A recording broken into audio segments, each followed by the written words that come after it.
I've been thinking about getting a ham radio license since the 1980s. I was a DX and shortwave listener in those years. I spent hours, days and nights tuning the bands, listening to voices and signals from the distant countries. But learning Morse code felt like a step too far. I just stayed with the broadcasters. But then, 1989, I moved to Helsinki to study, and the hobby slowly faded out. I've never been the fastest one to act. I tend to let ideas mature, sometimes for decades. During the COVID years, I found my way back to radio. This time through open SDR receivers operated by Finnish ham radio enthusiasts and DX listeners. Once again, I was able to explore the bands without owning any hardware. No antennas, no radios.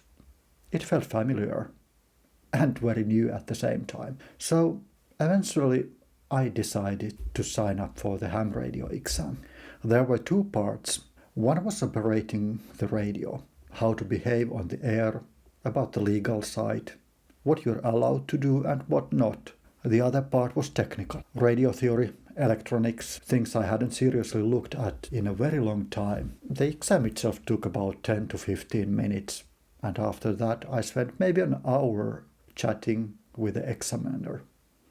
We talked about radios, antennas, why I wanted to pass the exam, knowing that I had already passed the exam. Then 2 days later I received the official approval and my own ham radio call sign, about 40 years after the original ID. Well, there was just one tiny small radio-related detail left. I don't actually own a radio transceiver yet. And of course, ham radio won't be too easy in Helsinki. I live in a flat surrounded by laptops, TVs, mobile phone chargers and all the other electric devices that are very good at creating noise. And I won't be able to build a proper shortwave antenna either. Not the kind of antenna I had in the 1980s, back when I still lived in my childhood home. Long wires, space, place to experiment, to build something. That's not how apartment living in Helsinki works. So things will be different this time. More compromises, more constraints, more patience required. Maybe it starts with listening again.